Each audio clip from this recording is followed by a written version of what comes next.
You're now watching Sports Bettor's Paradise on the Bet Rivers Network. All right, Jimmy Ott along with Paul Stone. We do it twice a week talking about the college football games. The first one, this one today, is looking at the high-volume games, especially in our Bet Rivers customers. And a lot of Big Ten for you today. 3 games involving the Big Ten, and then that Tennessee-Oklahoma game. Let's get to this one. This is a baby Rose Bowl, huh? USC and Michigan. I mean, how about this, huh? This is the good side of the geographic realignment, whatever you want to call it. But USC, Miller Moss and the Trojans take care of LSU. 50-50 game. Could have gone either way in Las Vegas, but they pull it out. And then they follow it up with not just a win, but a shutout against Utah State. Utah State, nothing to write home about, but still, they're just the eyeballs tell us they're a little bit better on defense with the defensive coordinator switch. They now go to Michigan. Michigan is the championship hangover, a record number of draftees, lose their head coach and half their staff. This was set up for a drop-off, but to this degree, we didn't expect. This is not the Carolina Panthers. This is the Michigan Wolverines. They have benched their quarterback already after 3 interceptions against Arkansas State, which they failed to cover as well. USC coming off a bye as well, Paul, going into the big house. And you talk about how this line has changed since the summertime. Both these games that we're going to talk about, USC, Michigan, Tennessee, Oklahoma, man, these are much different from what they were back in the summer. Right now, Bet Rivers, Trojans on the road at the big house, 6.5 and 45.5. Yeah, I mean, it's obviously been a tough start for the Michigan Wolverines, and you pointed out the record number of draftees and obviously Harbaugh to the NFL, so forth and so on. But I think even for those of us who didn't have great expectations for Michigan this year, they maybe have even under-delivered from that perspective. You mentioned Davis Warren, who was named the starter out of fall camp, threw 3 interceptions in the first 3 quarters this past Saturday against Arkansas State. The Wolverines only won that game by 28-18 margin. So in steps Alex Orji. He's a 6'3", 235-pound quarterback from the Dallas area, actually. And his passing skills are not polished at this point. He is a big physical guy, a big physical runner. I expect to see a heavy dose of the quarterback running the ball as the Wolverines attempt to shorten the game and keep Miller Moss and company off the field. You know, I'd like to take Michigan here, and I certainly will if it touches 7. But I'm still just a little bit leery of the Wolverines. But for me, it's just Michigan or nothing. To be getting 6.5 points at home against USC. And now the quarterback change, which I see as favorable. I thought Orji, even though limited, I thought he would be the starter from day one here. So I'm leaning towards the Wolverines. If it touches 7, I'll take Michigan. I'll take Michigan, right? I'm on Michigan in this one. Nothing crazy, but I will take it. I mean, you're going to tell me this is the same line, and I understand Texas destroyed that 6.5-point line where they were favored, but USC is nowhere close to Texas. They may be improved this year, but they're not close to Texas. I mean, and now you see their quarterback depth as well. Texas, San Antonio, I get it, but Texas is one of the top teams in the country, easily top 3. It's just I'm not ready to jump on the USC bandwagon just yet. And maybe the switch of quarterback may pay a little bit dividends. And Michigan's defense can keep winning. It's a hard thing for them to overcome 3 interceptions. It's not my favorite pick, but my goodness, this is a drastic adjustment to the line. We expected some of it, but not to this degree. I'm going to take the Wolverines plus 6.5 at home. Let's stay in the Big Ten. Let's go to Friday night, and we hit the Friday night game last week. And it's Nebraska. Nebraska 3-0 against Illinois, 9.5 and 43.5 right now against the Illini. And we were high on Matt Rule, and we said that Nebraska previous seasons has been a fashionable pick to sort of, go over the win total or have a better year. And they continue to fall under that. But Matt Rule, we've seen it. If he can win at Temple, he can win in Lincoln, Nebraska. Win at Waco, and not just Waco, but what he inherited was an ugly situation where there wasn't a whole lot of fudging with the administration when he had that rebuilding project over in Waco, Texas. And now he's out of Carolina. You know, the common denominator with the Panthers may be their owner. So anyway, we're not going to kill him. That's a different league anyway. So I'm very high on what Matt Rule has done. And I'm a little bit just didn't know how to take it with, okay, we're going to just hand it over to our true freshman, Raiola. We know that they got him in a big recruiting battle to flip, but he's looked steady. I mean, you know, that's tough to do for a true freshman to come in and look as poised as he has. Now, also, Rule is smart enough to kind of pick in his spots. He's not exactly throwing it around 45, 50 times. There's a lot to like. I like Nebraska. We gave it out on this show in the summer as far as Nebraska more wins than Oklahoma this year. Oklahoma's just about to get into that grind of a schedule. Nebraska could easily be 7-0 when they play the big one later on. But something about Brett Bielema in year 4, they're just kind of taking care of business as well. This line, I have a completely different opinion if this was under 7 and it's over 7. I think that Illinois is, in year 4 with Bielema, is built roster-wise to play close games. And also both of these coaches like ball control. It's not super explosive, high-risk type of stuff. This is probably an under game as well. I can see that because Nebraska's been really doing it on defense.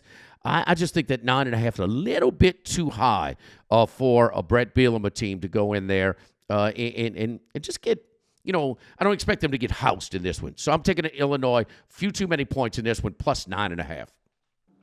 Yeah, you know, speaking of Nebraska, you know, they haven't done anything to this early point in the season to refute those who predicted a potential 7-0 start for the Cornhuskers. Certainly the schedule sets up very favorably. And I don't have a play on this one, Jimmy, but I do see where you're coming from. I don't want to lay more than a touchdown in this type of game. Like you said, run-oriented teams, probably going to be a grinded-out type game with a relatively low number of total plays. Illinois' big victory to this point in the season, 23-17 at Kansas. Important to note that they did benefit from 4 Kansas turnovers, including 3 interceptions by Jalen Daniels. Illinois only gained 271 yards in that game, that victory over Kansas, 4.6 yards per play. So like you, and I don't have an official play on it, but I'm going to keep looking closely at that under. 43.5 is a low total. But, you know, like you, I kind of think it's going to be a grind amount, old-fashioned, you know, black and blue type Big Ten game. So no play here, but I certainly can see the underdog and under perspective.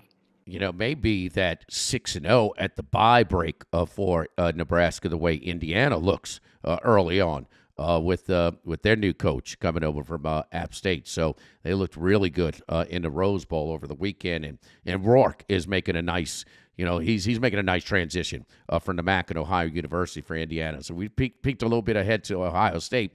But, man, another favorable spot for Ohio State to get that bye before they go to Bloomington and then Columbus on back-to-back weeks, 19th and 26th of October. Let's move on. And we're talking about these flips.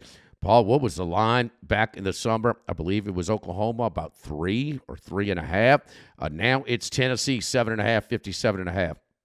Tennessee. I'm sorry. Go ahead, Paul. I was going to say, I think I even saw some 4.5 maybe Oklahoma favored. I mean, we're talking about a 11, 12-point swing already, but it's hard not to get excited about the Tennessee Volunteers. So, and the thing is about 2 teams from the SEC that it's complimentary football. I mean, you cannot have 100 snaps a game and leave your defense on there for 95, and you know, and then week after week, and especially in a league like the SEC.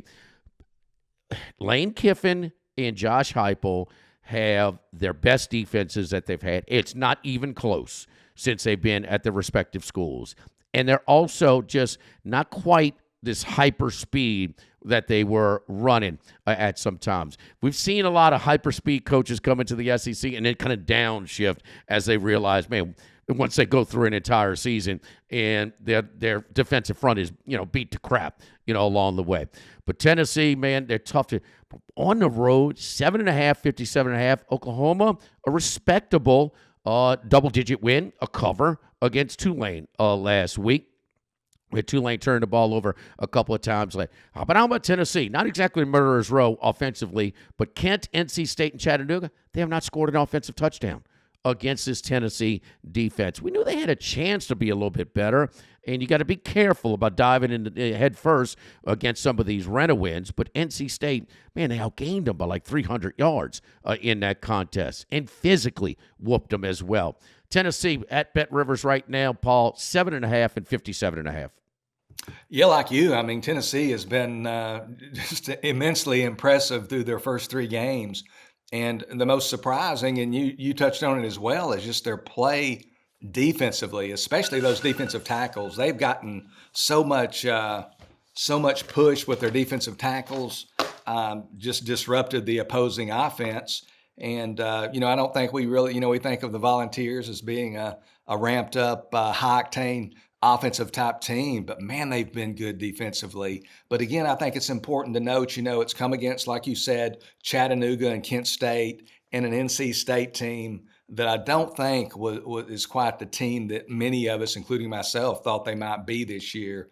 They really are struggling, is NC State. Now they've got to go to a freshman quarterback, a true freshman, with their starter, Grayson McCall, out for the year. So you look at this game, and like you said, 4.5. Oklahoma was favored in the game of the year markets, and now here we are after 3 weeks.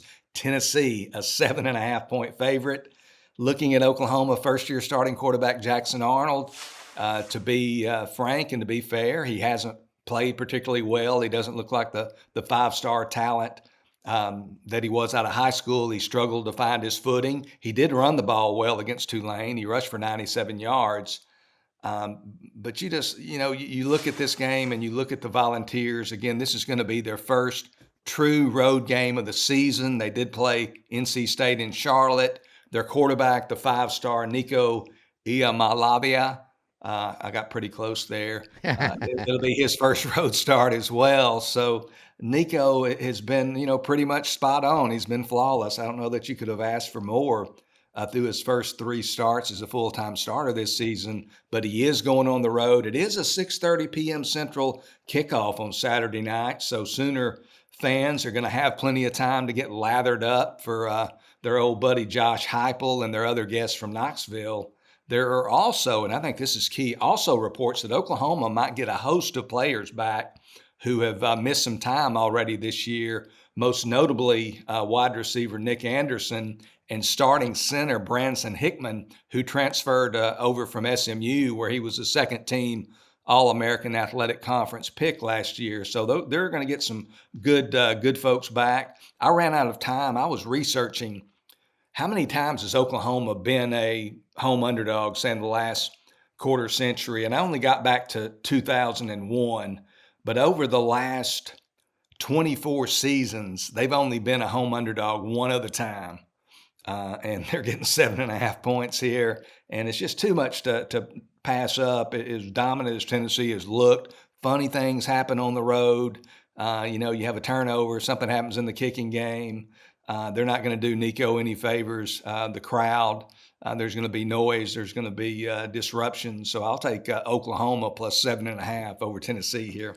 Oklahoma cashed a ticket. That's a big angle that we used last week. And we even used it with a veteran last week. But freshmen or young quarterbacks making their first true road start in a hostile environment.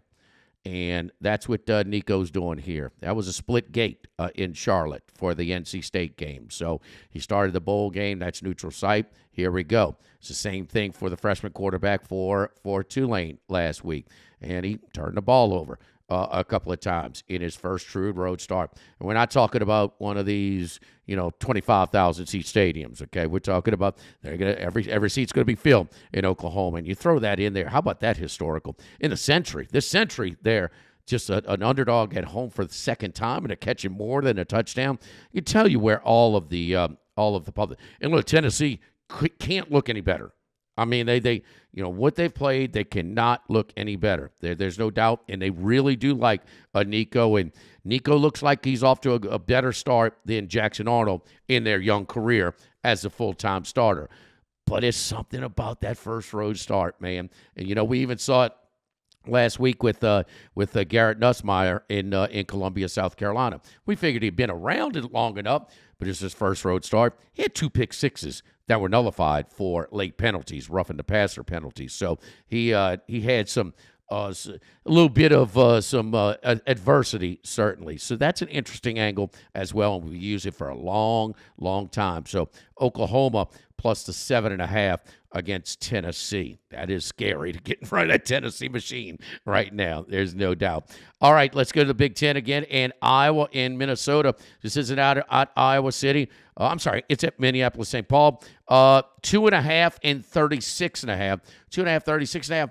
The thing I look at this one, certainly Minnesota. Is Minnesota more of an under team than Iowa this year? I mean, they really like to run the football. They lack explosiveness, on the outside. And PJ Fleck is not going to beat himself and play that type of approach. These two teams mimic each other so much in their offensive approach. So Iowa here, Paul, at Bet Rivers, 2.5, 36.5. Yeah, first of all, those in the audience who are not well-versed in Big Ten football traditions might not know that these two teams annually compete for the Floyd of Rosedale, and that's a trophy, a small statue of a bronze pig. So the stakes are undoubtedly high when you're playing for a bronze pig. So that's interesting, I just kind of a side note there. Looking at the handicap of the game, there's just a handful of items that I really put on Iowa's side of the ledger.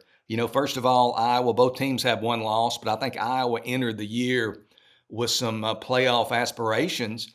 And they lost at home to Iowa State a couple of weeks back, and they certainly don't want to sustain a second loss in the month of September. So I see that as favorable to Iowa's chances here. And secondly, Iowa lost at home last year in Iowa City to Minnesota 12-10, and that was a game that was marked by some controversy when a 54-yard touchdown punt return was nullified. It was in the game's final 90 seconds. It was negated due to the returner supposedly signaling a fair catch there. And the Hawkeyes haven't forgotten. They're still talking about that play in Iowa City. First of all, or additionally, Iowa has performed exceptionally well as a road favorite. And these elements, when you're looking at trends like this, it's not the end-all, be-all, but I think it adds another layer of support when you're trying to establish a position as a road favorite since the beginning of 2012. Iowa 22-6-1 against the spread. So they've been very good as a road favorite. And then lastly, and maybe most importantly, I just view Iowa as the superior team in this matchup. And also the Hawkeyes, they've dominated the series for most of the past quarter century. They're 18-5 over the last 23 meetings. They've won 8 of the last 9 matchups. I just think Iowa's going to win this game by a field goal or more, and the Floyd of Rosedale Trophy is going to be returned to Iowa City. Hey, man, the Big Ten's got all those trophies, man. Pigs, buckets, axes, a lot of fun stuff over there. They get excited, man. Whoever wins those games, there's no doubt about that. So Iowa minus the 2.5 right now available at Bet Rivers. Our final game of the high-profile games this week, we look at the Big Ten versus ACC. Boston College at home hosting Michigan State. And, Michigan State's already going to a traditional ACC venue, now Big Ten in College Park, Maryland, and won that game against the Terrapins. So Michigan State catches 7.5, 45.5 is the number right now at Bet Rivers. BC is 3-0 against the spread. Michigan State is 3-0 straight up. Who would have given Jonathan Smith a little bit of momentum and a little a chance to do something this year. And speaking of that Maryland game, and that's the one that impresses me the most, because Michigan State was down 7, 2 separate occasions. They were down in the second quarter, 7 points, and then they were down in the fourth quarter, 7 points. And they outgained Maryland by over 145 yards, overcoming 3 turnovers. There's a lot of adversity, two separate deficits. And I watched the game as well. And when they got going, they were clearly superior on the road and comfortable. And also, the quarterback will throw into trouble a little bit at times, but he also showed that he could lead you back with his arm as well. So I'm like, I think BC's been cashing those tickets. Paul, you had them last week in Columbia, Missouri, and they came easily under the number last week. So I'm taking Michigan State. I think this is a toss-up game in Chestnut Hill. I'll take the 7.5. I was really impressed, like you, with Michigan State's Week 2 victory over Maryland after, frankly, a sloppy season-opening victory on a Friday night against Florida Atlantic.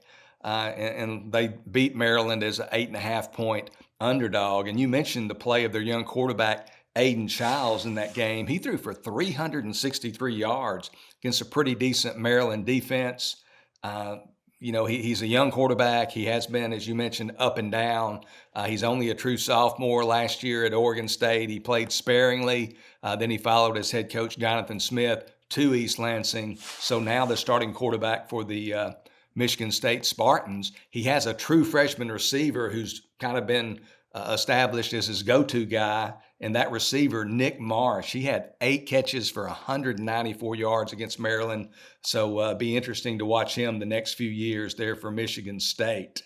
I'm certainly bullish on Boston College this year, no question about it. They played so well as a 16.5-point favorite at Florida State in their season opener on Labor Day, won that game outright. And then last week, as you mentioned, traveling to Columbia, Missouri to play Missouri, made a nice account of themselves, lost that game 27-21, I believe, after going ahead early in the game, but couldn't hold on. So I do like this Boston College team, but like a lot of middling Power 4 teams, if you look back at Boston College's point spread performance over the past almost 10 years, they're very good as an underdog against the spread, not so good when cast in the role of the favorite. So since 2017, BC 32-19-1 as the betting underdog. Of course, this week, they're the betting favorite, laying 7.5 points. Since 2019, only 6-14 as the betting favorite. So the shoe's kind of on the other foot here. They're having to carry the wood, lay the wood, so to speak. I like Michigan State as well, plus 7.5 to cover the number at Boston College. We're just hoping that they've, kind of gotten through that rough patch. But yes, they were sloppy in both of their first 2 games against Maryland and Florida Atlantic. We're not going to say anything about Prairie View. I mean, come on, man. It's just you got 3 games that were voided already because they ran running clock or less quarters. And Tennessee offered Chattanooga, and Chattanooga declined had half in their game. So we throw away that. But those 2 games, maybe they put that in the rearview mirror, and we'll see. And sometimes it becomes a little bit of just kind of a personality of certain teams. But when you can get through those rough patches and still win and move on, that's kind of a positive thing. So, hey, Jonathan Smith, I just thought it was because it was his alma mater and he knew the Corvallis situation as well as anybody. Okay, he was on their best team ever for Dennis Erickson, that team that destroyed Notre Dame in the Fiesta Bowl. Okay, with Ocho Cinco and Husmanzada, and they were unbelievable that season. But man, 3-0 so far, and kind of getting a little bit better. So we will see. Michigan State 3-0, trying to make it 4-0 with an upset win at BC. But we're taking a 7.5 right there. We'll be back later in the week to look at our best bets for the week. We do it twice a week. Paul Stone, I'm Jimmy Ott, here at the Sports Bettor's Paradise on the Bet Rivers Network.